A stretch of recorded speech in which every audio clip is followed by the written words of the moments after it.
Bonsoir à toutes et à tous et bienvenue sur ce plateau consacré au groupe consultatif. Le groupe consultatif donc qui s'est déroulé ce lundi 17 décembre 2018 ici à Paris. Une rencontre entre les bailleurs de fonds internationaux et l'État du Sénégal où, il faut le dire, la moisson a été très bonne pour l'État du Sénégal qui a bénéficié d'un pactole de 7 356 milliards. Et pour en parler ce soir, je reçois donc sur ce plateau Monsieur Ibrahim Awad, directeur général du BOS. Le BOS, c'est le bureau opérationnel de suivi pour le plan Sénégal émergent. Monsieur Awad, bonsoir. Bonsoir Sarah. Alors, à ma gauche, Monsieur Mayacine Camara de la Direction générale de la planification et des politiques économiques au niveau du ministère des Finances. Monsieur Camara, bonsoir. Sarah, bonsoir. Juste à côté de vous, Maître Abdoulaye Tine, président de l'Union sociale libérale, par ailleurs avocat au barreau de Paris. Maître Tine, bonsoir. Bonsoir Sarah. Enfin, j'ai aussi le plaisir d'accueillir un confrère donc sur ce plateau, Pape Samba Rendour, donc chef du service économique et politique du journal L'Observateur. Pape, bonsoir. Bonsoir Sarah. Alors tout de suite, messieurs, pour camper le décor, nous allons parler, avant d'arriver à la phase 2, bien entendu, du PSE, parler de la phase 1 en faisant un petit bilan. Un peu moins de 4 000 milliards, exactement 3 700 milliards avaient été décrochés lors de cette phase 1 il y a exactement 4 ans. C'était en 2014 pour le précédent donc, groupe consultatif. Alors sommes-nous, messieurs, parvenus à, selon vous, une répartition, on va dire, efficiente de ces ressources allouées? Qu'est-ce qui a marché? Qu'est-ce qui n'a pas marché? Monsieur Wade, vous avez la parole peut-être, la parole est à qui veut la prendre. Merci beaucoup. Merci. Monsieur Camara. De nous avoir donné l'occasion de parler encore de ce groupe consultatif de 2014. Effectivement, en 2014, nous étions venus pour financer le gap de la première phase du plan Sénégal émergent. Et une bonne moisson, effectivement, a été faite. Et comme vous le voyez dans les chiffres, nous sommes aujourd'hui très satisfaits de présenter un bilan pour dire que le Sénégal a pu, entre-temps, engager un palier de croissance relativement élevé, au-delà de 6%. Je pense que ça, c'est le premier résultat que nous avons obtenu. Et tout à l'heure aussi, en jetant un coup d'œil sur toutes les infrastructures qui ont été réalisées, on a même l'impression que nous avons livré beaucoup plus de produits que de financement mobilisé. Donc c'est vraiment une note de satisfaction. Et je dois préciser que le groupe consultatif, c'est un moment d'engagement, pas de mobilisation. Et la mobilisation, ça s'est fait au niveau du ministère de l'économie, des finances et du plan. Et là aussi, nous avons été très performants. 177% des ressources qui avaient été engagées ont été mobilisées. Ça veut dire que nous avons beaucoup dépassé le montant des engagements de 2014. Et ça aussi, c'est un coup de chapeau qu'on doit tirer aux experts du ministère de l'économie et des finances qui ont beaucoup travaillé avec beaucoup de réformes dans la mobilisation. Monsieur Wade, vous souhaitez peut-être intervenir? Oui, merci beaucoup. Je voudrais d'abord remercier et saluer les co-débatteurs, les personnes avec qui je suis autour de ce plateau, et dire que c'est avec beaucoup de plaisir que donc, nous sommes là pour présenter le bilan de la phase 1 du plan Sénégal émergent. M.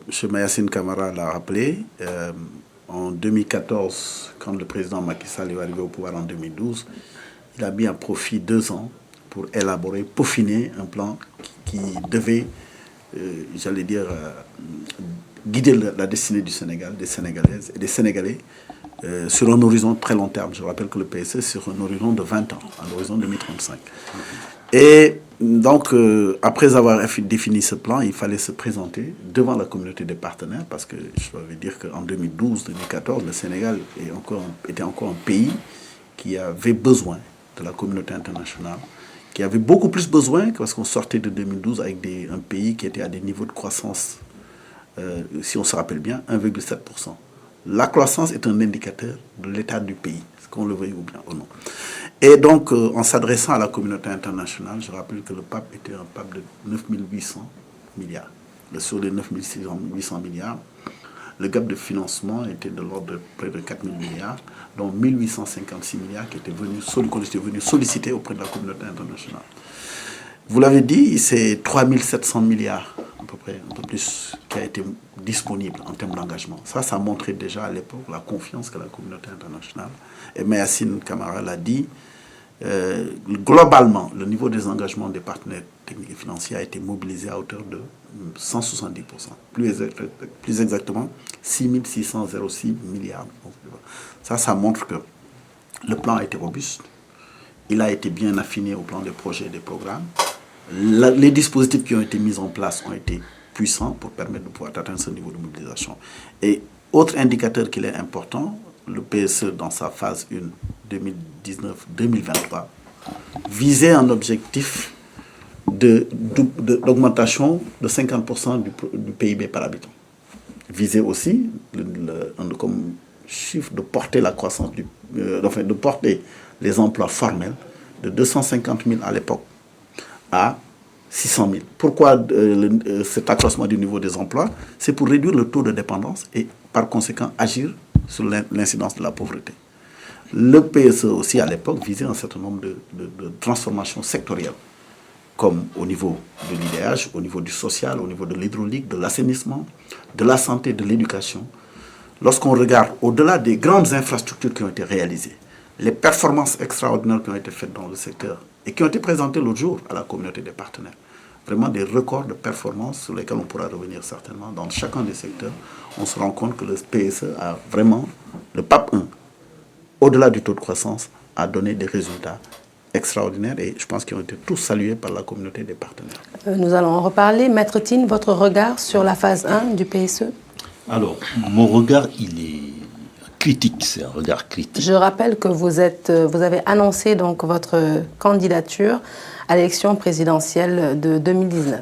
Tout à fait, parce que contrairement à la vision de l'émergence, moi je suis de ceux qui croient que le Sénégal mérite un programme de Sénégal convergent. C'est les deux notions qui s'affrontent dans les relations internationales. Ils ont mis l'accent dans leur discours, vous l'avez senti, sur l'idée de croissance économique. La convergence économique, c'est l'indice de développement humain. Je rappelle que le président Macky Sall a été élu sur la base d'un programme en 2012. On avait un certain nombre d'urgences qui étaient jugées prioritaires. Ces urgences, il y avait pour nous, globalement, le social. La croissance en soi n'était pas critique d'une certaine manière. Donc les Sénégalais, ils s'attendaient à des mesures fortes qui pouvaient impacter tout de suite leur vie. Finalement, moi, c'est mon regard sur ces programmes. Une fois élu, il a mis de côté, Yonou Yokouté, il nous a amené un concept, l'émergence, oui, mais on lui demande quand? Il nous dit 2035. 2035, d'ici là, il faut que les populations de la banlieue pikinoise, Guédiawaye, qu'ils puissent manger, qu'ils puissent se soigner, pour qu'ils puissent vivre d'une certaine manière. Vous me direz effectivement qu'il y a les bourses et les programmes pour accompagner le volet social. Mais même au niveau de ces bourses de sécurité sociale ou de cette couverture maladie universelle, il y a une opacité. Aujourd'hui, il n'y a pas un Sénégalais qui peut vous dire concrètement quels sont les critères sur lesquels ils sont attribués. Si vous les n'avez pas, où est-ce que vous pouvez aller vous plaindre, ou tel est le cas, quelles sont les voies de recours administratifs. C'est pour vous dire effectivement que c'est bien d'avoir une vision de lever des capitaux, mais c'est encore mieux lorsqu'on a un programme de justice sociale et qu'on essaye d'insuffler des mécanismes qui peuvent en tout cas rééquilibrer la société et remettre l'homme au cœur de tout projet de société, c'est-à-dire au début et à la fin de toutes les actions de développement économique. Alors, je vous laisse rebondir certainement. D'après ce que vient de nous dire M. Tine, le PSE n'a en tout cas pas permis aux Sénégalais, n'a pas permis d'améliorer, je le dis de façon triviale, les conditions de vie des Sénégalais au quotidien. Pape Sambaré, tu interviens quand tu veux, bien entendu, tu fais partie du débat. Je vais d'abord juste saluer ce qui a été fait à Paris. d'abord l'idée de vouloir développer le Sénégal qui nous incombe tous et qu'il y ait eu des gens qui sont venus ici au groupe consultatif de Paris. Je pense que c'est la 7e fois que le Sénégal vient ici et qu'en 2014 on était là, on est revenu cette année encore mais maintenant moi j'ai juste un petit problème parce que selon même des documents du ministère des Finances du Sénégal, si aujourd'hui quand on fait un tableau comparatif entre les cibles du PSE et les réalisations, il y a un problème. Et que ce problème, c'est que quand aujourd'hui on parle en taux de réalisation des engagements des PTF, c'est-à-dire les partenaires techniques et financiers. Lors du premier passage, on nous dit à 170%, à 159%. Soit, mais il serait important aujourd'hui de savoir qu'est-ce qui n'a pas suivi en termes de financement pour que les investissements prévus ne soient pas au rendez-vous. Parce qu'on est à 159, 170. Qu'est-ce qui n'a pas suivi? C'est quoi exactement? Moi, je voulais savoir. Très bien. Oui, donc peut-être la première réaction, c'est par rapport à Martin, effectivement, saluer d'abord son esprit assez critique, parce que c'est ça qui nous fait avancer. En termes d'abord de lutte contre la pauvreté, je pense qu'il y a l'Institut national de la statistique qui produit ces chiffres, mais aussi nous faisons des estimations sur la base des données que nous avons. Et il a été prouvé, sans contradiction objective, que la pauvreté a été réduite au cours de 2014 à maintenant, avec évidemment ces taux de croissance assez soutenus. Et d'ailleurs, même si vous consultez le rythme de croissance économique et les secteurs qui portent la croissance et tout ce qui se passe au niveau de l'agriculture, je pense qu'on peut être convaincu qu'il y a une bonne élasticité positive entre la croissance économique et la lutte contre la pauvreté. Bon, il est évident que la perception, c'est autre chose. Je pense que la pauvreté, aujourd'hui, les commentaires que les gens font dépendent plus de la perception que de la mesure objective. Et en termes de mesure objective, on peut dire que de plus de 45%, nous sommes allés en dessous de 40% en l'espace de 5 ans. Et évidemment, cette deuxième phase devrait même aller autour de 30%. La deuxième phase, on va en parler tout à l'heure. Bon, vous regardez aussi ces bourses sociales. Je pense que les bourses sociales aussi, il faut prêter attention au registre unique. Je pense qu'elles n'ont pas été mises en place pour des questions de pauvreté monétaire. Mais c'était juste pour aller voir les poches de résistance en termes d'accès aux services sociaux de base. Et c'est dans ces poches d'abord que les choix ont été faits.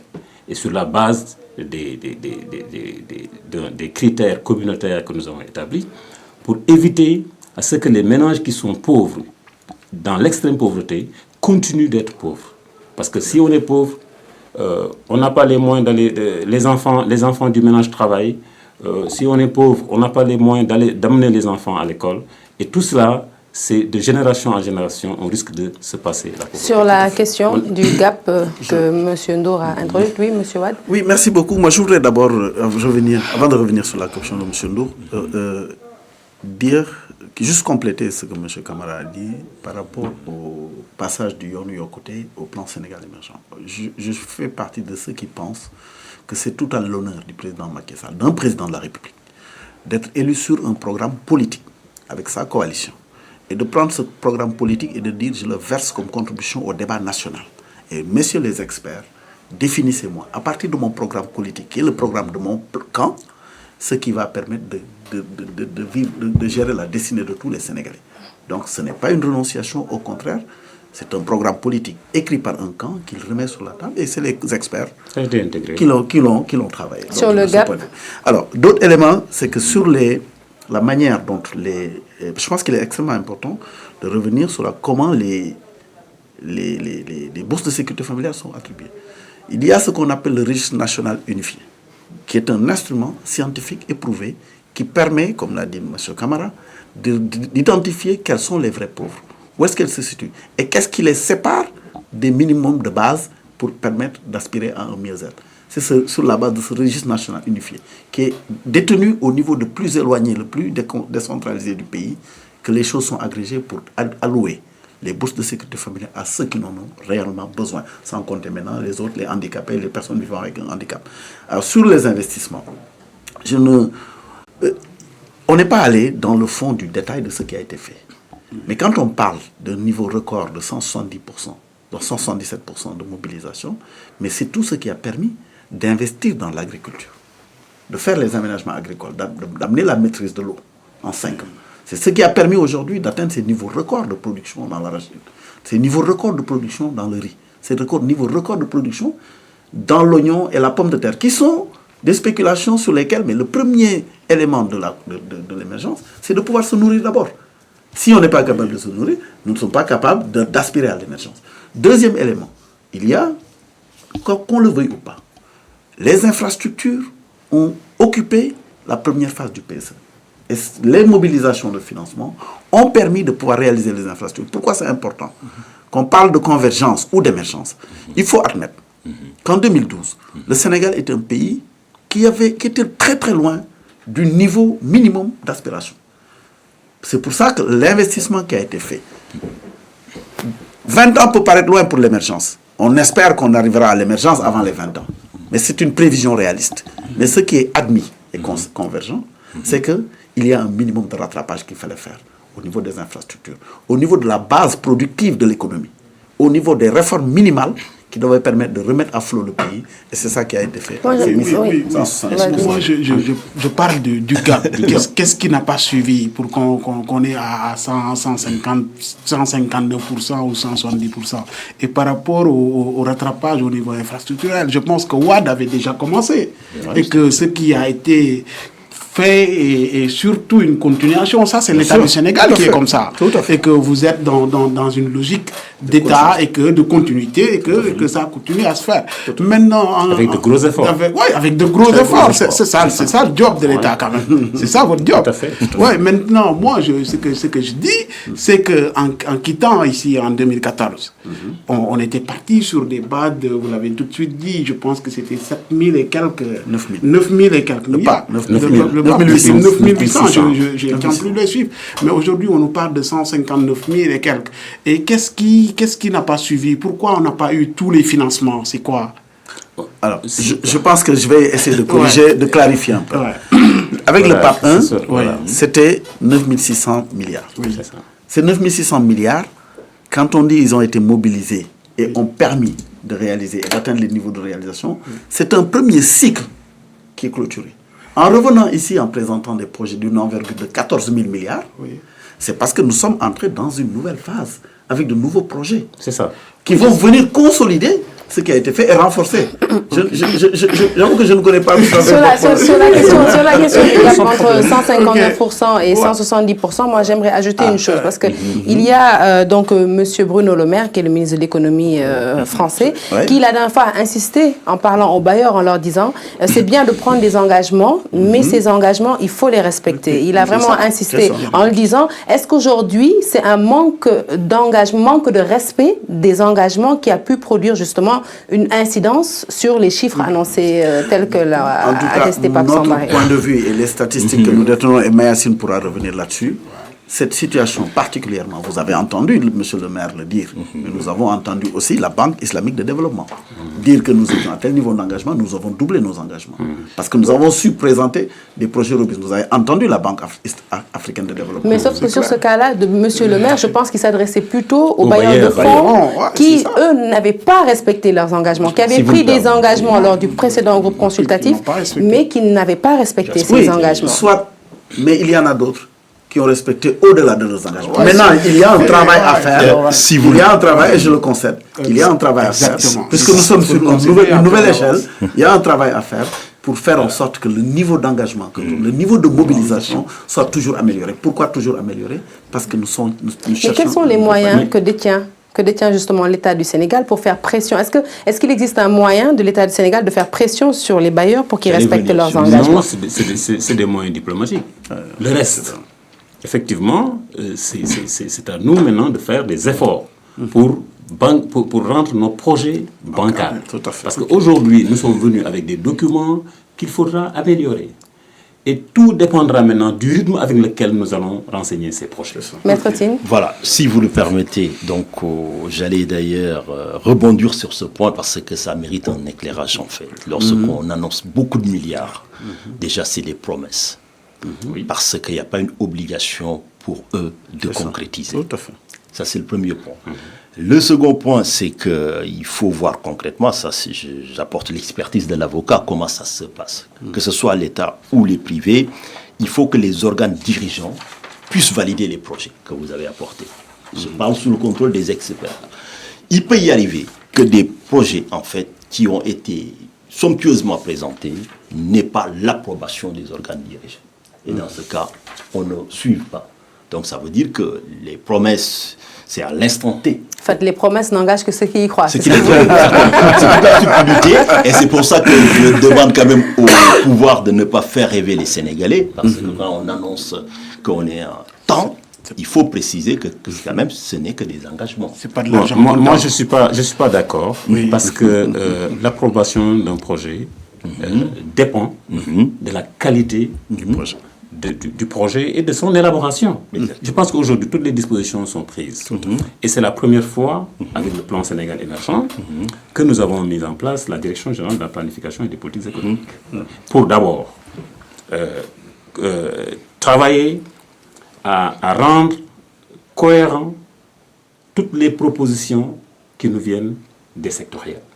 Et toute idée de projet, avant qu'elle ne fasse l'objet d'une mobilisation, doit être documentée. Et dans cette documentation maintenant, nous avons tous les critères et tous les mécanismes pour convaincre le partenaire technique et financier. Alors, il faut qu'on passe à la deuxième phase, bien entendu, parce qu'il faut... avant juste une petite précision, parce qu'à ce rythme-là, on a 52 minutes. À la croissance. Moi, par rapport à la croissance, c'est vrai qu'on reconnaît qu'il y a une bonne tendance quand même. C'est super ce qui s'est en train d'être fait au Sénégal, mais pour qu'on ne soit pas en conformité avec ce qui a été prévu pour le PSE1, on pensait avoir une croissance de 8 peut-être, ou de 7,5. Ouais, 7,5. On est à 7,1 ou 7,2. C'est déjà pas mal par rapport à mais quels sont les secteurs qui n'ont pas été au rendez-vous? Quels sont ces secteurs-là? Je pense qu'on va y venir. Non, on aura largement le temps d'en parler. C'est très bien, parce que dans le cadre pour préparer le PAP 2, il y a eu un exercice de revue diagnostique. Qu'est-ce qui a marché? Et qu'est-ce qui n'a pas marché? Et comment il faut corriger? Et quand on arrivera sur le PAP 2, on vous dira où est-ce qu'il faut mettre le curseur. Le PAP 1, oui, mais à ce rythme-là, on va faire que le bilan de la phase. On est là pour se donner des informations. Exactement. Je pense que c'est important. Aujourd'hui, il faut reconnaître une chose. Déjà, le problème qu'on avait, c'est de nous maintenir sur un chantier de croissance élevée. Et c'est ça la structuration. Une transformation structurelle, c'est pour nous inscrire dans une dynamique. Aujourd'hui, ça, c'est un acquis. On a pu le réaliser. Il faut maintenant davantage qu'on travaille à renforcer les secteurs moteurs qui vont accompagner cette lutte contre la pauvreté. Donc, alors, 2014, c'était donc le PAP 1 qui est résolument... Oui, Pape Samba. C'est bon. C'était le PAP 1 qui est résolument derrière nous. Maintenant, il faut avancer. On est sur le PAP 2. Et à ce propos, je vous propose d'ailleurs de suivre tout de suite un élément sur la rencontre du groupe consultatif. C'est un reportage signé Chérif Dia. Dès la première journée du groupe consultatif, le président Macky Sall dépasse largement son objectif pour le financement de la deuxième phase du plan Sénégal émergent. Au lieu de 2 350 milliards, le chef de l'État et son gouvernement collectent 7 350 milliards de francs CFA. Ça fait 7 700 milliards alors que nous recherchons 2 800 milliards. Donc c'est la preuve de l'engagement de la communauté internationale auprès du Sénégal, la preuve de la confiance de la communauté des bailleurs de fonds dans notre politique, qui est une politique responsable, une politique de croissance inclusive qui ne veut laisser personne au bord de la route. Le président de la République y voit une confiance des partenaires techniques et financiers de la République du Sénégal. Il promet l'exécution des projets du PAP 2, programme d'action prioritaire. Nous allons repartir d'ici vraiment accompagné d'un accompagnement, mais à 100%. totale de la communauté internationale. Donc tous les projets inscrits dans le PAP 2 seront, Inch'Allah, exécutés à bonne date, avec efficacité, avec efficience, avec également transparence, puisque c'est cela mon engagement et c'est l'engagement du gouvernement du Sénégal. Avec cet engagement des bailleurs de fonds, le président de la République repart de la Banque mondiale satisfait grâce à cette adhésion des bailleurs de fonds à son projet. Voilà donc 7 356 milliards, un beau montant pour la réalisation du projet d'action prioritaire 2, le PAP 2. J'imagine que vous avez accueilli avec autant de satisfaction l'annonce de ce montant en faveur du Sénégal. Oui, avec toute objectivité. Je pense qu'il y a eu l'accompagnement. Il faut revenir encore une fois, je ne cesserai d'insister là-dessus.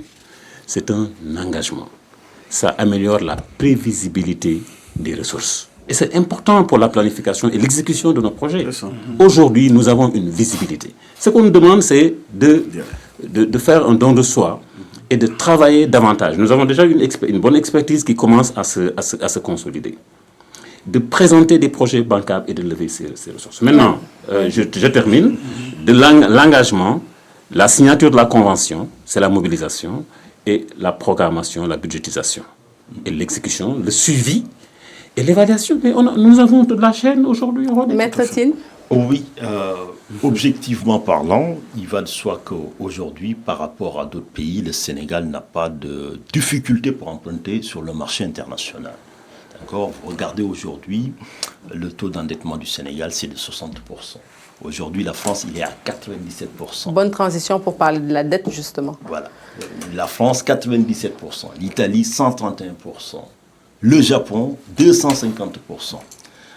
Tout cela pour vous montrer que 60%, le Sénégal peut s'endetter. Mais qu'est-ce qu'on va faire de cette dette ? Toute l'idée, tout l'enjeu plutôt, c'est l'utilisation de cette dette à quelle fin ? Aujourd'hui, lorsque vous regardez tout à l'heure, donc dans le discours en tout cas, si on a bien suivi le discours qui est tenu par le président, il a pointé du doigt un peu les dysfonctionnements, même s'il ne les a pas nommés, du PSE, en tout cas dans sa première phase. C'est quoi ? C'est la phase d'exécution d'une certaine manière. Aujourd'hui, vous pouvez avoir les meilleures promesses, les engagements, si on avait une administration efficiente. Non seulement on va payer 2 fois plus cher la dette, parce qu'on en sait quelque chose, parce que quand vous empruntez pour les banques de développement, vous commencez tout de suite, dès la signature de l'accord, à payer les intérêts.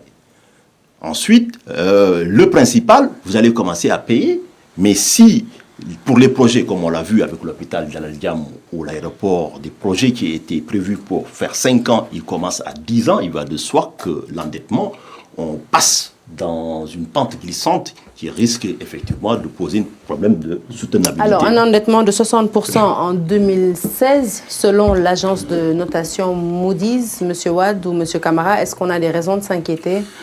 Je voudrais d'abord corriger quelques aspects. Le premier aspect, c'est le niveau de l'endettement.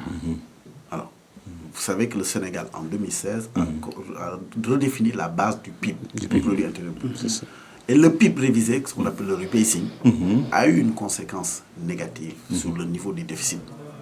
Mais a eu aussi une conséquence sur la pression fiscale. La pression fiscale, mais a eu un impact sur l'amélioration du niveau d'endettement et du PIB. Donc, il faut reconnaître que souvent un débat se pose sur pourquoi annoncer la dette, le niveau d'endettement qui est de 47,7% au lieu de 60% sur la base du nouveau PIB. Parce que ça arrange le Sénégal. Recalculer. Non. Les PIB recalculés. Parce que ça arrange le Sénégal. Non, mais ça n'arrange pas le Sénégal. Parce que lorsqu'on reprend, on applique le rebasing sur la pression fiscale. Ça baisse. Ça baisse. Ça défavorise le Sénégal. Lorsqu'on applique le rebasing sur le déficit public, ça défavorise. Donc, ce n'est pas un débat de voir ce qui arrange. Ce n'est pas une question de manipulation. C'est un PIB du Sénégal. L'ancien PIB qui datait de 1989 devait passer aujourd'hui à un PIB qui... Alors, deuxième élément. De 30%. Deuxième élément. Et donc, il a été recalculé d'augmenter de 30%, qui reflète la réalité du Sénégal. Parce que ça ne sert à rien aussi de s'inscrire sur des chiffres anciens. Ça, c'est le premier élément. Le deuxième élément qui me paraît important, c'est la question de la mobilisation. Ce n'est pas à M. Camara et à moi-même qu'on va dire que les processus de mobilisation. Ça a été notre métier pendant très longtemps. Je ne pouvais pas C'est ça. Mais aujourd'hui, il faut reconnaître qu'entre les années avant 2000 et aujourd'hui, le Sénégal a développé une capacité extraordinaire pour rendre limpide le processus de planification jusqu'à l'évaluation des projets. On sait faire. On sait faire et nos partenaires savent qu'on sait faire. Deuxième élément, beaucoup de nos experts contribuent à écrire aujourd'hui les procédures chez les bailleurs ou aller dans d'autres pays africains pour les accompagner dans la mobilisation de ressources. Donc là n'est pas le problème. Un autre élément qui me paraît extrêmement important, qu'est-ce qui a fait, vous avez parlé de l'aéroport de Dal Diab, le temps moyen d'exécution des projets. Avant, vous avez une convention avec un partenaire qui dure 5 ans. Vous êtes obligé de faire une prolongation d'une deuxième phase de 5 ans avant de mobiliser l'intégralité des ressources. Aujourd'hui, nous sommes passés à un temps moyen d'exécution des grands projets structurants de 3 ans en moyenne. Pourquoi? Parce que le suivi et l'institution que je dirige a été créée sui generis pour assurer un rôle de gendarme et faire en sorte que les choses se passent. Monsieur Wade, j'aimerais qu'on revienne sur la dette parce que c'est vrai que nous avons des acquis, ça, il n'y a pas on n'en disconvient pas. Mais je voudrais vraiment qu'on mette l'accent sur la dette. J'aimerais partager avec vous justement cette réflexion d'un économiste du Bureau économique de la Banque mondiale qui justement a tiré la sonnette d'alarme. Vous me disiez aujourd'hui que ce n'est pas de 60%, c'est de 47,7%. Mais aujourd'hui, ils disent, monsieur, que le gouvernement est obligé de payer la dette. Et que c'est une dette qui coûte cher à l'État du Sénégal. Ça, c'est la première chose. La seconde, c'est qu'il nous dit que, justement, le Sénégal emprunte avec le dollar. Or, on sait, le dollar, il fluctue, il monte, il descend. Si le dollar augmente, par exemple, ça veut dire que notre dette va augmenter. Est-ce que vous partagez ces inquiétudes du directeur du FMI, Pape Sambaré? Non, moi... Avant qu'il arrive, je vais le laisser placer. Moi, je vais aller dans le même sens que Sarah. Je ne parlerai pas du dollar parce que je sais que sur le marché international, c'est le dollar qui est là, qui est en vigueur, qui fait foi. Mais maintenant, la question que tous les Sénégalais se posent, c'est que quel est le taux d'intérêt de cette dette-là? Combien de milliards demain nous allons payer? Et qui va la payer? Non, parce que c'est l'État, c'est la continuité de l'État. Mais maintenant, ce que je dis, parce que je pense, et les gens l'ont déjà dit, on est en train de continuer de payer des dettes sous le président Diouf. Oui, tout à fait. Sous le président Diouf, on en prie encore aujourd'hui des milliards. Moi, ce que je demande, c'est quel est le taux d'intérêt de cette dette-là? C'est à combien? Ça coûte combien aux Sénégalais? On va y arriver, mais vous devez être d'accord qu'emprunter pour acheter un frigo, c'est pas la même chose qu'emprunter pour faire une par exemple. Non, c'est tout juste la différence. Non, je suis tout à fait d'accord. Un pays qui n'a pas une épargne nationale solide doit emprunter pour se développer. Je pense que notre débat n'est pas contradictoire. C'est des inquiétudes que vous soulevez comme médecine. Et on peut vous garantir, comme l'a dit M. Wade, mais on est conscient de ça. Et il faut exactement prendre en charge toute cette problématique. D'abord, quand vous regardez, comment on a dit d'abord, dans le plan Sénégal émergent, il y a des réformes qu'il faut mener. Et on va y revenir peut-être. Oui, bien sûr, on va parler des réformes. Mais déjà, on dit, nous avons des niveaux d'objectifs. Mais pour les atteindre, il faut renforcer la qualité de la dépense publique. Tout à fait. Mais donc, nous prenons toutes les dispositions pour renforcer la qualité de la dépense publique. Je vais venir. Ça ne veut pas dire que... Non, ça ne veut pas dire que rien n'a été fait. C'est-à-dire nous venons de loin. Oui, exactement. Nous venons de loin. Et aujourd'hui, pour arriver à des niveaux d'efficacité, il faut encore davantage d'efforts. C'est ça qu'on dit. Et on dit, en plus, il faut mobiliser les ressources internes. Donc, on ne peut pas aujourd'hui atteindre je pense qu'on va revenir, Inch'Allah, ici en 2023. Mais la première question qu'on va traiter, où en sommes-nous avec la pression fiscale? Exactement. Par exemple. La pression fiscale, on va je voulais juste rester sur ce point, c'est-à-dire la qualité de la dépense publique, comme vous l'avez dit. Tout ça, ça résume la problématique de la dette aujourd'hui. Prendre une dette pour aller en vacances, c'est pas la même chose que prendre une dette pour acheter une maison. Évidemment. Ça, tout dépend de quelle finalité, en fait, on s'endette. Aujourd'hui, tout à l'heure, je vous ai dit que le Japon a un taux d'endettement de 250%, et ils disent que d'ici 2060, ils vont atteindre peut-être 600%, mais ils ne sont pas inquiétés. La France aujourd'hui, 97%, l'Italie 131%, comme je le disais. Mais aujourd'hui, la question qui se pose légitimement, que tous les Sénégalais se posent, est de savoir est-ce que cet endettement, ça vaut le coup? Est-ce que cet endettement va contribuer à créer de la richesse? C'est-à-dire, si vous empruntez 3 milliards pour pouvoir créer de la richesse à hauteur de 9 milliards, cet endettement vaut le coup. Et c'est ça, l'endettement vertueux. Et là, ça pose la question de la capacité, et là je conclus, du régime en place d'assurer une bonne gouvernance. Tout à fait. Alors, moi je voudrais répondre sur plusieurs aspects en style télégraphique. Le premier, c'est le... Quel tour?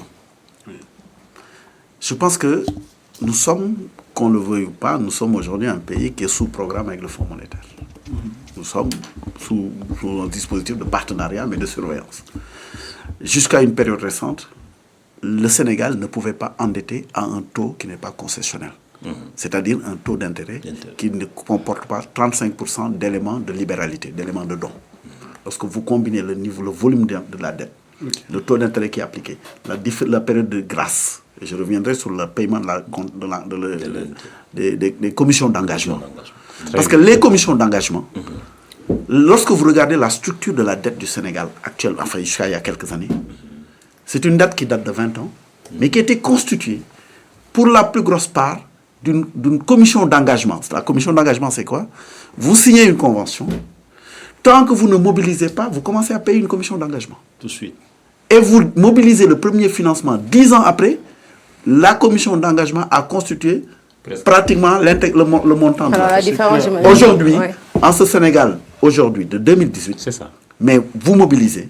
Il y a une extraordinaire célérité entre le moment où on signe la convention et le moment où le projet... Parce que ce que l'a dit M. Camara, c'est qu'avant d'aller négocier un financement, même les conditions de mobilisation, je ne dis pas les commissions d'entrée en vigueur, les conditions de mobilisation du premier dollar sont réglées.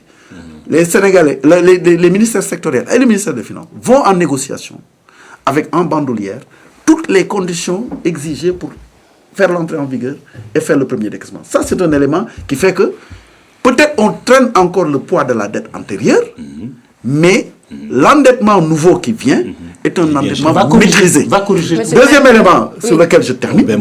Quand même. Ok. Le deuxième élément avec lequel je termine. Je rappelle que nous avons 52 minutes. Et je pense que là, on a dépassé les temps. Alors, et sur ce sur quoi je suis d'accord avec lui, c'est une dette productive. Voilà. La dette doit être productive.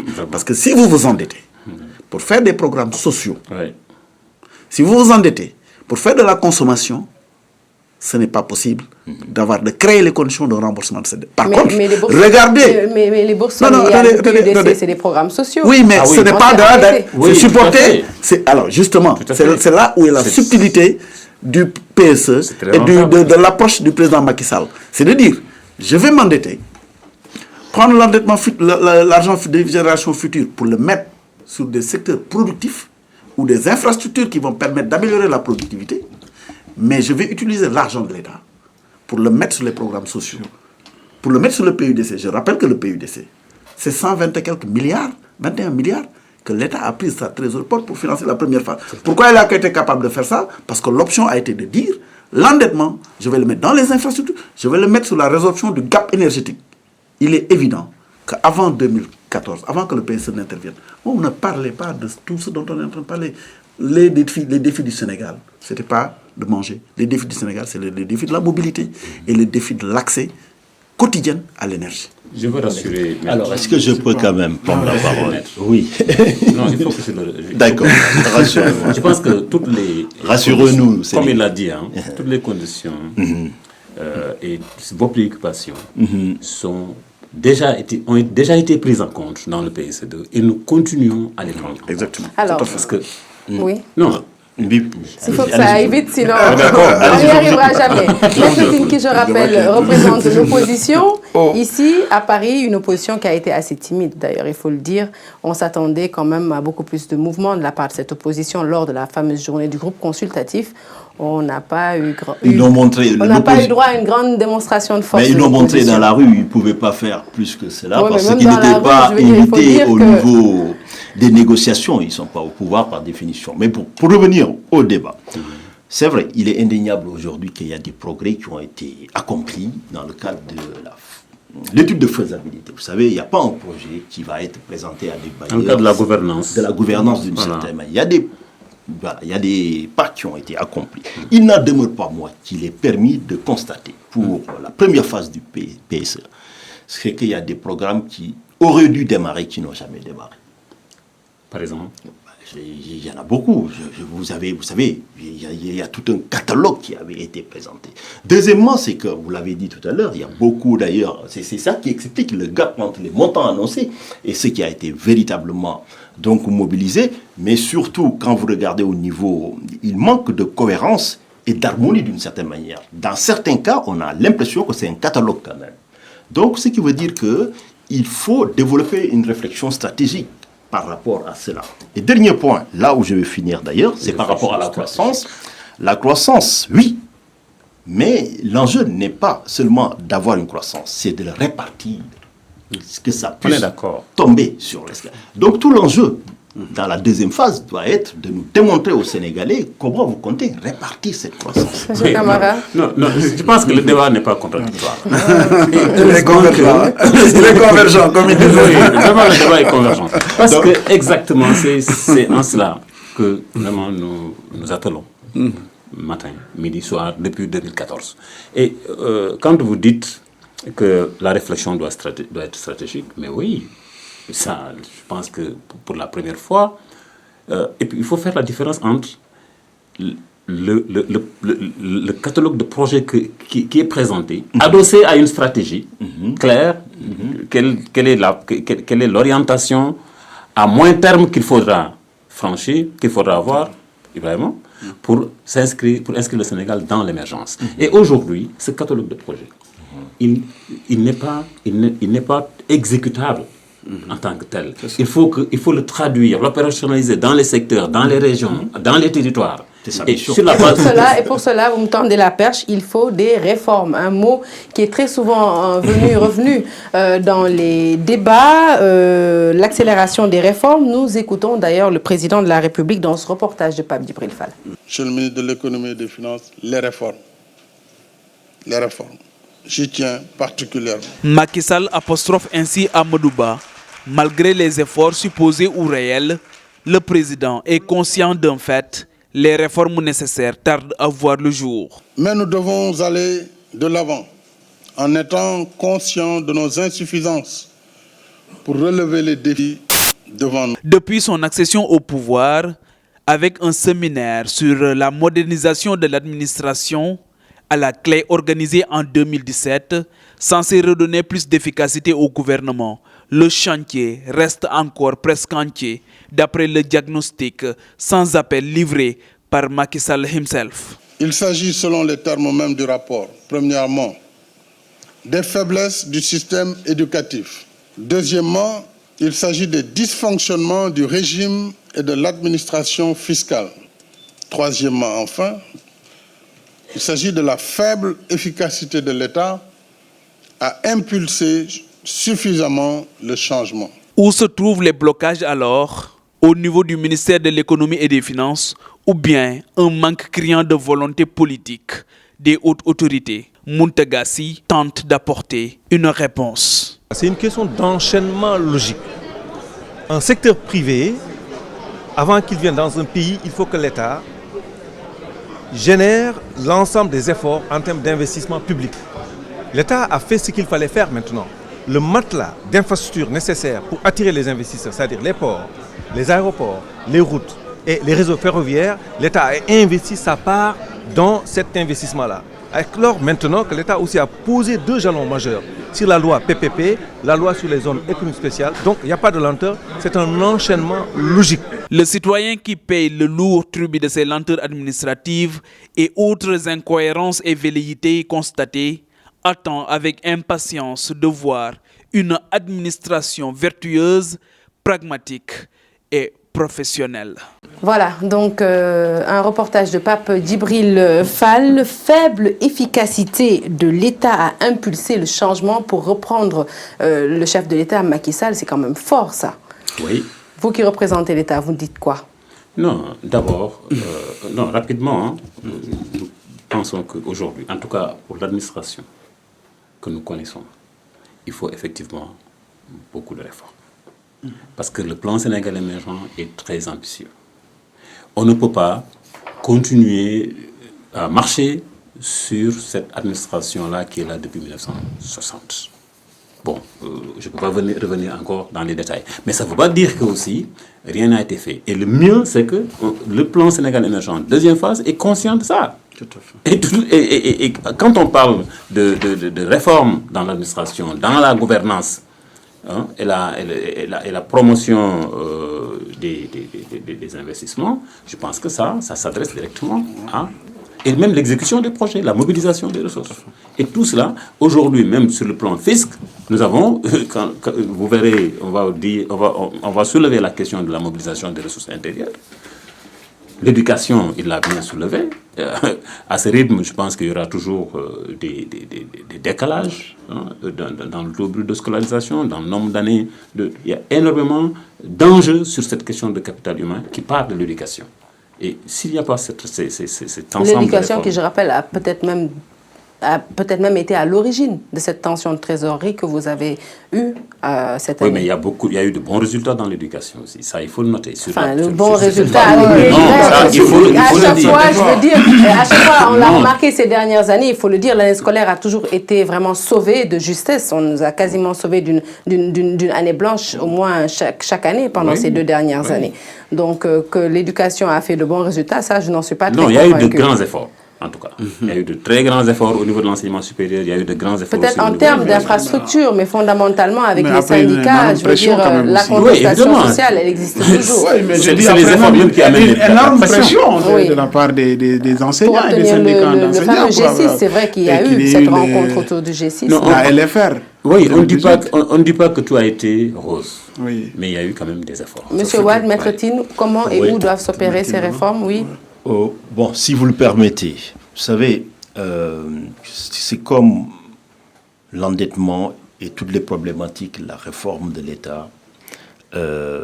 En fait, ça ne mérite pas cet excès d'indignité que j'ai constaté dans certains discours, mais aussi pas d'angélisme.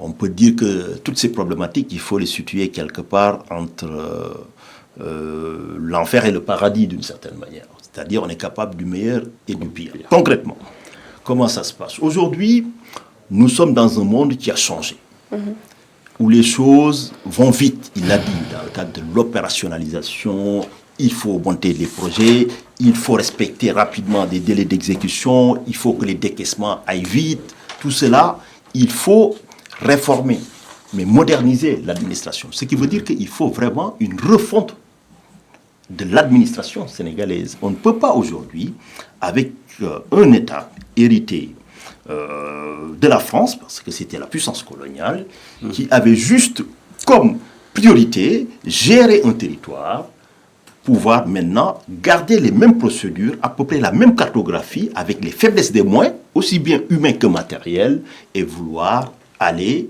dans une compétition internationale avec un monde où tout doit aller vite. Donc aujourd'hui, je pense que c'est une question qui ne peut plus attendre, que quel que soit le pouvoir qui sera là, il va falloir impérativement mener ces transformations. C'est la raison pour laquelle sur la question des réformes, moi je suis tout à fait d'accord avec le président, et je comprends même ce qu'il dit, parce que quand dans le discours du président, ce qu'il dit, c'est d'abord il faut qu'on quitte aujourd'hui une administration de commandement pour aller vers une administration de développement, et parce que ce qui se passait avant, c'est même au Sénégal, ça se passe toujours.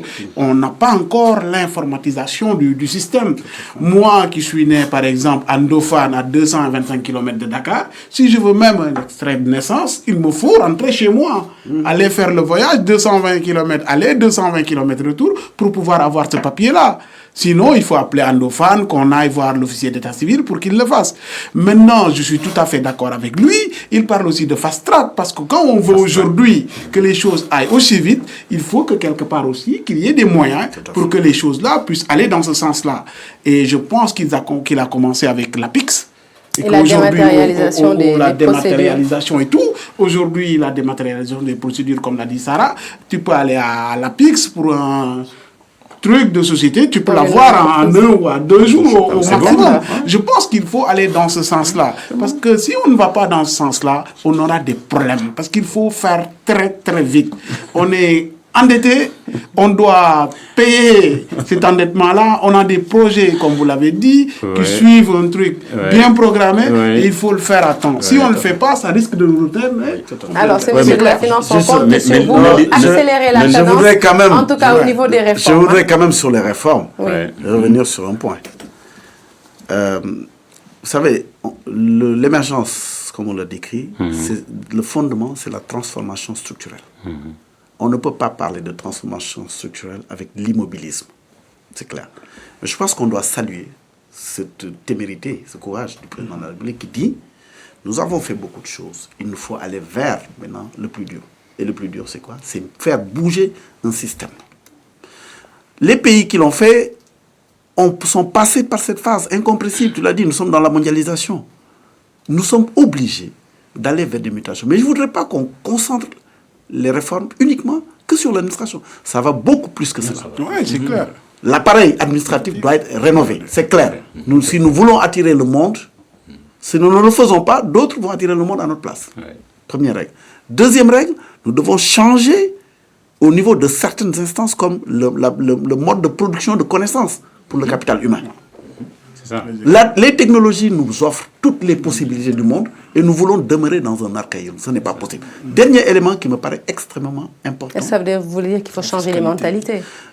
Ça fait partie. Mais vous savez, changer les mentalités, ça dépend du processus par lequel on tue. Aujourd'hui, le Sénégalais de 2035 qui va prendre le relais de l'émergence ne doit pas être le Sénégalais formé aux mêmes dynamiques qu'actuellement. Et ça, nous devons qu'on l'accepte ou on ne l'accepte pas. Le président a l'avantage de le dire, mais nous devons tous être conscients que c'est une exigence incompressible. Dernier point, je voudrais, puisque nous sommes dans un débat serein, je voudrais concéder à Maître Tine que tout n'est pas rose. Il y a des choses qui n'ont pas marché. Je vous donne juste un point.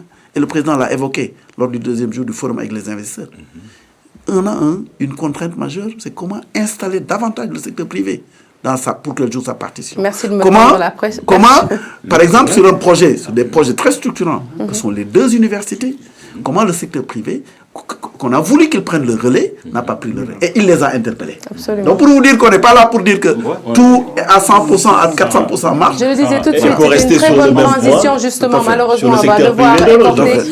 Pour parler justement de ce partenariat public-privé, il faut le dire, n'a pas vraiment bien marché au cours de la première phase. Qu'est-ce qui explique cette carence? Nous allons tout de suite écouter peut-être Pape Babacar Ngom, directeur général de la CEDIMA. Aujourd'hui, au Sénégal, malheureusement, nous avons encore un secteur privé éclaté. Et cela est la base de guéguerres qui sont inutiles pour le développement. Nous devons travailler à unifier notre secteur privé. Moi, c'est ma conviction. On vient de l'écouter.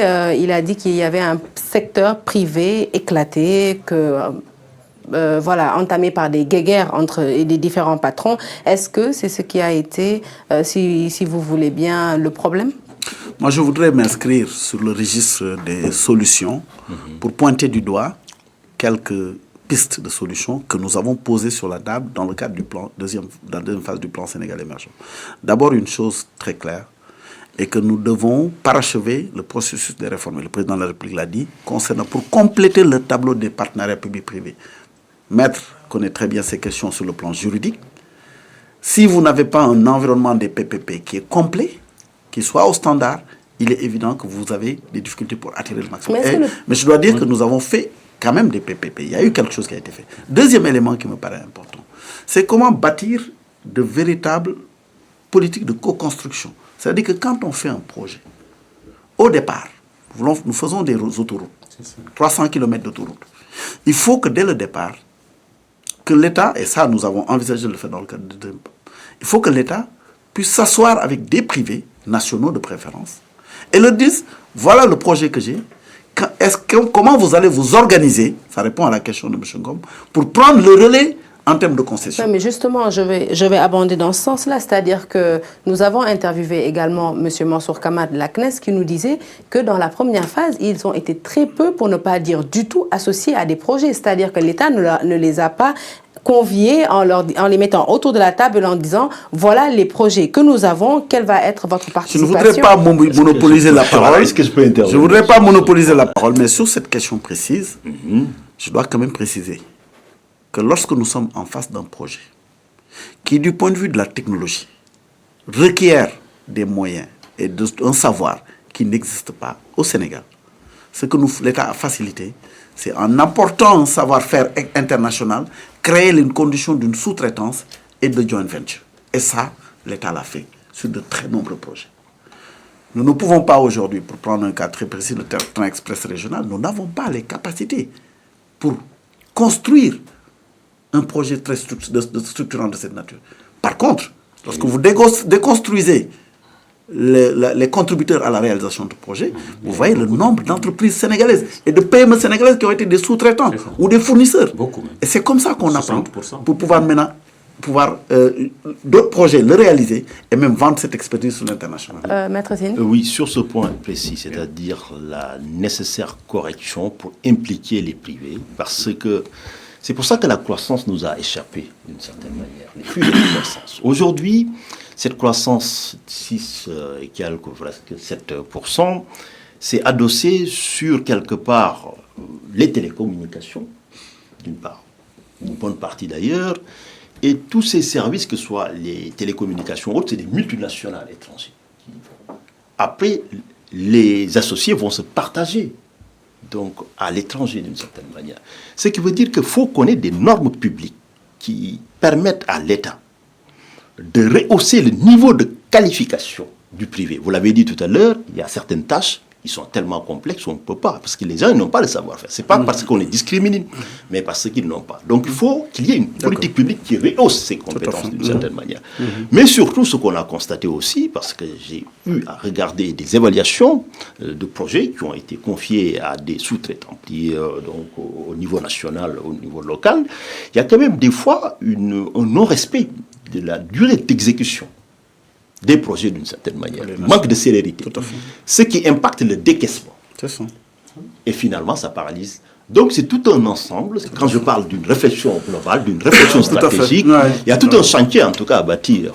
Un partenariat public-privé qui sera plus fort dans la deuxième phase. Oui, moi mon problème, comme je le disais hier, je pense qu'on en discutait avec Cheikh Amar, parce qu'on l'a pris en interview à l'Observateur, quand il disait que lui, il n'est pas pour le protectionnisme, parce qu'il n'est pas d'accord que quand il n'y a pas des compétences pour le faire au Sénégal, il faut le faire ailleurs. Ça, c'est normal. Il y a aussi Serigne Mboup qui dit que lui, il n'est pas d'accord quand on parle d'aller ailleurs, parce que le secteur privé des autres étrangers, c'est un secteur privé qui a son gouvernement derrière lui. Et qu'au Sénégal, pourquoi l'État ne le fait pas? Et que quand ils sont payés, eux, ils sont payés par décote.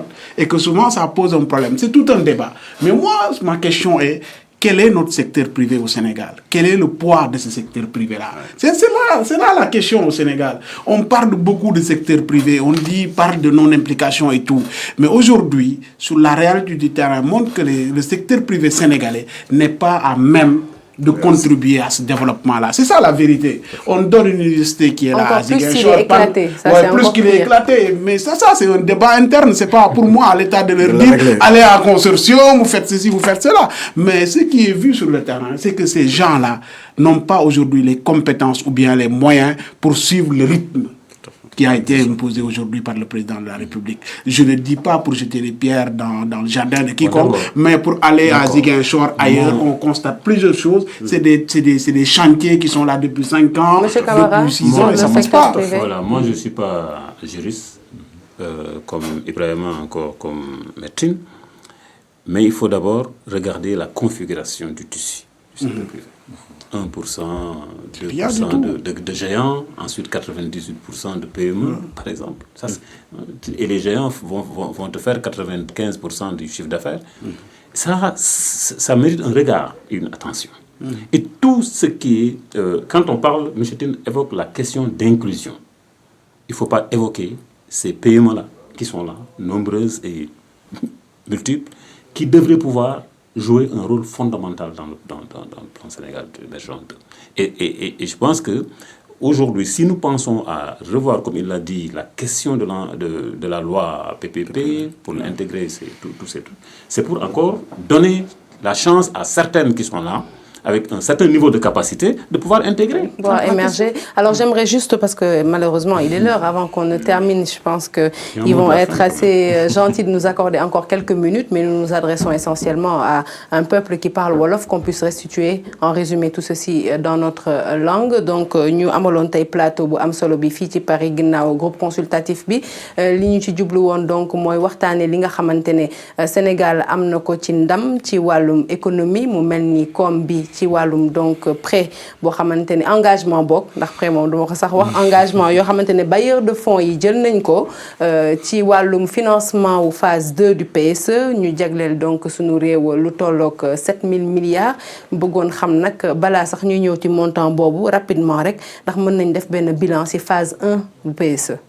waaw bilan bi ñu mën a def ci phase 1 wax ne biñ fi jëkkee ñëw en 2014 li ñu fi jotoon am tolloon ci 3700 milliards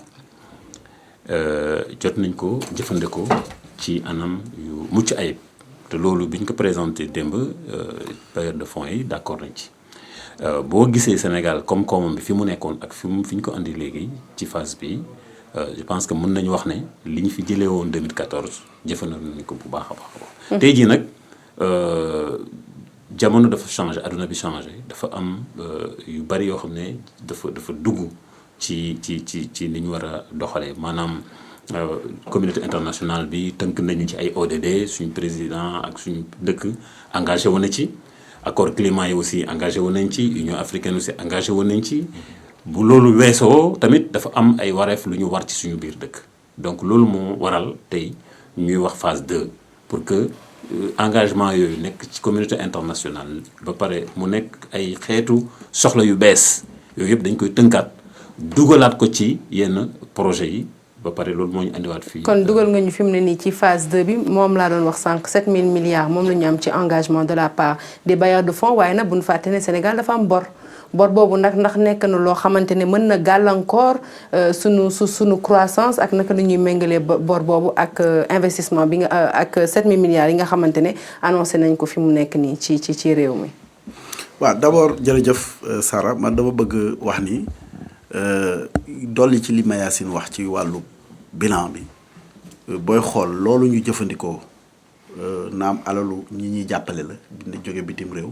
waaye am na alalu Sénégal tam lu bëri lu ci nekk lu ci dugg ba tax na tey jii ñu mën a yóbbu koom-koom googu foofu mu yegg koom-koom yi nag buñ koy xool koom-koomu Sénégal lañ daan wax avant plan Sénégal émergent ñaari pàcc ñoo ko daan xëcc benn bi mu ñuy wax les télécommunications maanaam jumtukaay yu xarala yu bees yi ak beneen bi mooy wàllu financement mais tey jii booy xool ci wàllu mbay xëcc na koom-koom bu baax a baax ci wàllu mine xëcc na koom-koom bu baax a baax sans dolli ca la nga xam ñëw ak yeneen ñu ñëw nag donc comme ni nga ko waxee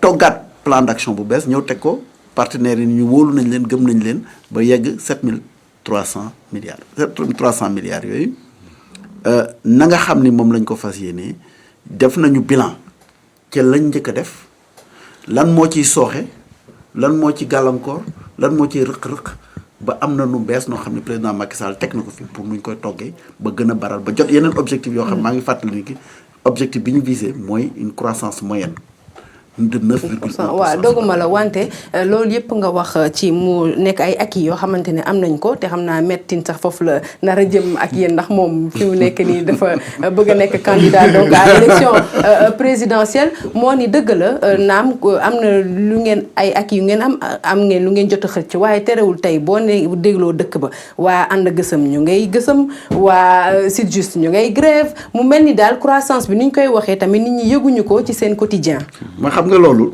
dafa am lu ko waral parce que développement c'est un long fleuve continu koom-koomu Sénégal bu plan Sénégal émergent ñëwul woon buñ ko tëggul woon tey du ñun ñëpp duñ fi nekk di gësam ak a yëngal parce que danañ fekk ci ñu nekk ci yeneen jafe-jafe yu gën a tar waaye booy xool lañ ca jëlee nañuy 2012 la nga xam ni moo doon signe caractéristique du Sénégal moo naan boo jógee woon Dakar di dem Thiès da nga ko def ci ñeenti waxtu 2012 lañ fi amoon les émeutes de l'électricité liggéey ba nga xam ne plan Sénégal émergent moom la liggéey ci pàcc bu njëkk ba moo doon la ñuy wax remettre à flot le pays maanaam fexe ba réew mi nga xam ne doon wàcc di dem di xuus dem gannaaw ñu delloosi ko ba nga xam tey jii ci kanam la ñuy xool. Maître Tine. waaw jërëjëf Sara man jàngat bu ma ci am ci lu gàtt moom mooy li ñu wax mën nañ jàpp ni nouvelle bu neex la pour Sénégal yi li ma ci tiital moom mooy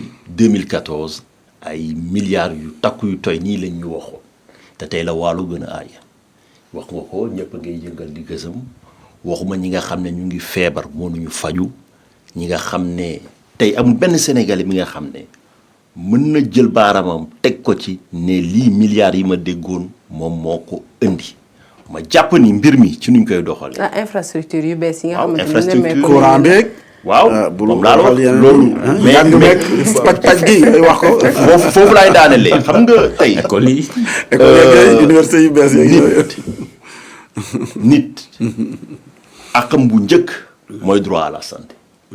Sénégal tey nit dafay feebar dee parce que amul xaalis loolu dafa ñaaw kenn warul dee parce que amuloo xaalis moo tax man gëmuma émergence li ma gëm moom mooy convergence jël nit teg ko ci njalbeen ak ci càppantalu lépp looy def c'est-à-dire def infrastructure bu ñu ma waxee def infrastructure wala faj maladie damay njëkk a faj maladie parce que ñun ñëpp bu ñu toogee fii di waxtaan dañu am wër gu yaram loolu moo tax ma ne waxuma ne seen vision baaxul mais foog ñu yokk góorgóorlu. yokk priorité ci sa programme bi fi mu nekk. yokk priorité ñu ngi seen programme ñu ngi seen programme moo tax pour tëj laaj bi. man ni ma ko jàngatee moom mooy bu dee koppar yooyu ñu annoncé nar na ñëw Sénégal loolu mën na nekk njëriñu Sénégal tout dépend maintenant fan nañ ko nar a dugal parce que bor ci boppam bor.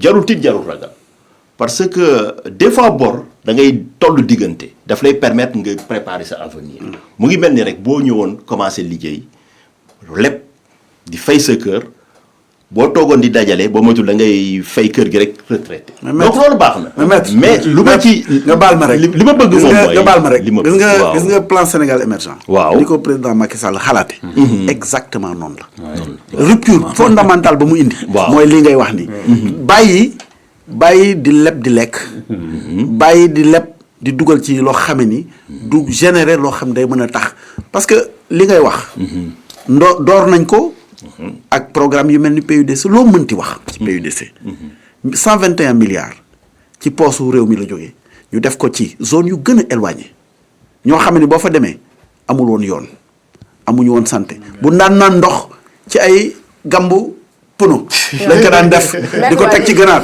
dañuy foog ñu xam ni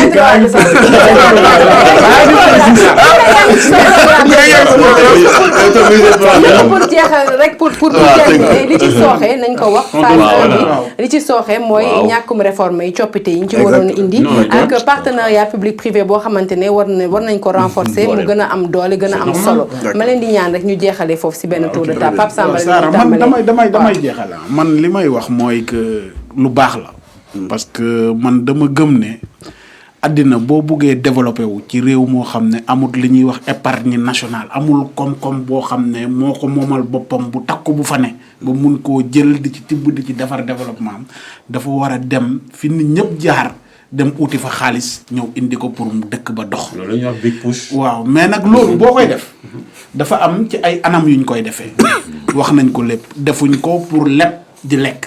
parce que lépp di lekk boo ko seetloo ñun ñu dëkk kaw ga suñu waajur yu jigéen ñëpp moo leen sonal surtout jigéen ñi. dañuy dem ci microcrédit yi. jël fa benn bor natt wala dara. suñ ñëwee kër gi sooxee ñu jënd ci géej gi jënd ci cere yokk ay affaires yi ñeex meeg loolu. bu ko defee liggéeyuñ lu fay bor boobu. man li may sama njàqare foofu la il faut que ñu investir ci loo xam ne suba mun na andi loo xam ne day fay bor boobu. te ñu wax tamit sénégalais yi. que ne président de la république ñëwul ak ay valises yoo xam ne ay milliards moo ci nekk mu indi ko ci réew mi. loolu de am na solo ñu wax ko. parce que ñu bëri ñu ngi foog ne xaalis boo xam ne la da nga koy téye yóbbu ko ay malet du ay malet ay engagement la. te engagement yooyu daf may permettre rek ma dugg un peu ci phase 1 bu PSD wala phase 1 léegi li tax li ci andi mooy que engagement yooyu am nañu ci matalewul seen engagement Chara wax na ko sànq le ministre de l'économie bu France waaw am nañu ci ëppalee ministre de l'économie bu France bi mu ñëwee nee na am na ñoo xam ne joxewuñ mais au-delà de loolu croissance bi ñu yaakaaroon ne dañuy def 7,5 yegguñ ci ñu ngi woon ci 7,2 7,2 que waaw baax na c'est louable mais dañ waxoon ne fii la ñuy jógee ñëw fii la ñuy jógee ñu ngi xaw nañ koo jege mais laaluñ ko li ma bëgg daal mooy que phase 2 bi que ñu dem ci ak ni ngeen ko waxee que c'est une vision stratégique mu ànd ak ay réforme monsieur Camara réforme yu am doole pour dëkk bi dox réforme bi coppite bi partenariat public privé bi surtout xam nga réforme yi sax mënatuñ jox parce que bu ñu déggoo engagement président de la République jeexal na téere yi waaw romb na sax suñu njort ci ay réforme parce que partenariat public privé première phase bi mais daf ñuy servir de leçon waaye ne privé yi nag nee nañ boole woo leen d'accord nañ mais daf ñuy servir de leçon am na ay leçons yu ñu ciy tiré y a de bonnes choses yoo xam ne dañ koy capitaliser te foofu lañ toll ak privé bi dañuy invité privé bi nag quand même privé bi nga xamante ne nee na boole woo leen ko ci man ci li nga xam ni loolu la ñuy li nga xam moom la ñuy wut ci plan Sénégal émergent même bu privé national bi waxul woon ni boole wuñ leen même privé national bi kay laay wax même buñ ko waxul woon même buñ leen boole woon ba mu mat 10 20 ba yem 70 fi ñu jëm ci émergence dañ leen a war a boole ba ñu mat 100% xam nga kañ la ñuy wane ni réew mu mat lañu la ñuy woote bu ñu demee ba ñun ñu mat la sëkk bay jaay bitim réew ba suñu entreprise dem bitim réew loolu mooy la ñuy wut moo tax foofu débat mu fa xam nga lu am nan la ñuy toogee ensemble yan réforme la ñuy def pour que administration bi doon administration boo xam ni bu xarañ lay doon ci njëriñ ñaari nit c'est entreprise ak citoyen bi te loolu mooy message du président Macky Sall beneen réforme bi nga xam ne moom mënul àla kulli àlin mënul ñàkk mooy nan la ñuy defaraate ñun ñëpp en tant que Sénégal suñu toogaay ak suñu taxawaay loolu moom réforme yooyu mooy loo xam ne di leen jaajëfal bu baax di leen jaajëfal maître ma bàyyi la rek nga tëj waaw rapidement man lu ma ci tëjee moom mooy coppite yi nga doon wax coppite yi wax nañ ko ñaar la mooy état maanaam état nu mu laloo mais nu muy doxalee maanaam culture maanaam céréale bi nekkul rek nga changer procédure mais foog ñu am gis-gis bu bees doxin bu bees boobu defi la deuxièmement moom mooy boo xoolee ci mbirum nu mu tuddati sax secteur privé bi tey li ma leen di wax moom mooy ñu dem nafaraat gëstuwaat rapport bu mujj bu banque mondiale bu banque africaine de développement ñëpp tey dañuy wax Rwanda naan Rwanda modèle la moo mais deful miracle ñoom lu ñu def moom mooy depuis indépendance ñëppay naan foog ñu dooleel secteur privé moom nag dafa jël dooleel secteur privé mais teg ko lal ko ci ay politique publique. donc waaye loolu état dina ko def. ànd ndoog secteur privé nag. parce que nag nit nag balaa ngay tette. balaa ngay tette dafay fekk mu bëgg a dox. fi mu nekk nii di leen jubóo si seen biir. di leen jaajëfal ci plateau bu am solo bi nga xam bu am solo yaakaar naa bi ñu def tey jëmale ko donc ci groupe consultatif mu nekkoon loo xam ne mënul ñàkk. gannaaw bi ñu ñëwee ba fii ci Paris ngir justement couverture groupe consultatif boobu donc. Voilà, c'était tout pour ce plateau bilan que nous vous proposions donc depuis Paris ici, où tout le groupe GFM, je vais dire, le groupe Futur Média s'est déployé justement pour la couverture de cette rencontre de haute portée économique pour l'avenir de notre nation. Merci de nous avoir suivis pendant ces 2 jours. Restez connectés sur la télévision Futur Média et à très bientôt.